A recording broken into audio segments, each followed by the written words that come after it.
আসসালামু আলাইকুম প্রিয় দর্শক শ্রোতা, দূরে কিংবা কাছে, দেশ অথবা প্রবাসে যে যেখান থেকে দেখছেন সকলকে জানাই আন্তরিক শুভেচ্ছা অভিনন্দন। দেখতে পাচ্ছেন দর্শক, এখানে অনেকগুলো কাটিং কাটা হয়েছে। একটা খামারি ভাই ফরিদপুর জেলা থেকে অর্ডার করেছেন। সেই খামারি ভাই আমেরিকান গতিমালা ঘাস চাষের জন্য উদ্যোগ নিয়েছেন।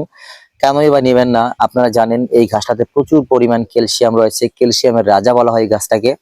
আর এই ঘাসটা যদি আপনি পর্যাপ্ত পরিমাণ চাষ করতে পারেন এবং আপনার গবাদি পশুকে খাওয়াতে পারেন, সেই ক্ষেত্রে আমি নির্দ্বিধায় বলতে পারি আপনার গবাদি পশুকে কখনোই ফার্মেসি থেকে আলাদাভাবে ক্যালসিয়াম খাওয়াতে হবে না। দর্শক, ক্যালসিয়ামের চাহিদা পূরণ করতে আমেরিকান গুয়াতেমালা ঘাসটা 100% ভূমিকা পালন করে থাকে। আর একটা কথা মাথায় রাখবেন, এই ঘাসটা আপনি চাষ করার পরে আপনি কিন্তু ধাপে ধাপে ফলন বেশি বৃদ্ধি পাবে আপনার জমি থেকে। আর দীর্ঘস্থায়ী কিন্তু আপনি ফলন পাবেন। একবার রোপণ করবেন, প্রায় 7 থেকে 8 বছর পর্যন্ত ওই জাত থেকে আপনি ফলন নিশ্চিত করবেন। শুধুমাত্র কষ্ট করে কাটার পরে ঘাসের গোড়ায় একটু ঝুরো মাটি দেওয়ার চেষ্টা করবেন, তাহলে কিন্তু বেশি পরিমাণ আরো চারা গজাবে।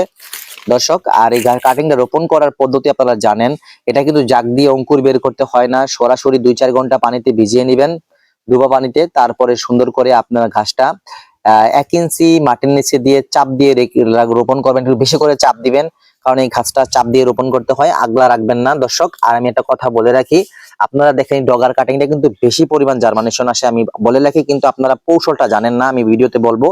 এই কাটিংটা যখন রোপণ করবেন 45 ডিগ্রি অ্যাঙ্গেলে রোপণ করার পরে প্রায় 1/2 ইঞ্চি পরিমাণ কাটিং উপরে রাখবেন, মাটির উপরে অ্যাঙ্গেলে রাখবেন, যাতে করে এখান থেকে আবার এটা থেকে আবার কুড়িগুলা পাতা বের হতে পারে। সেক্ষেত্রে কিন্তু জার্মিনেশন রেটটা কিন্তু শতভাগ চলে আসবে।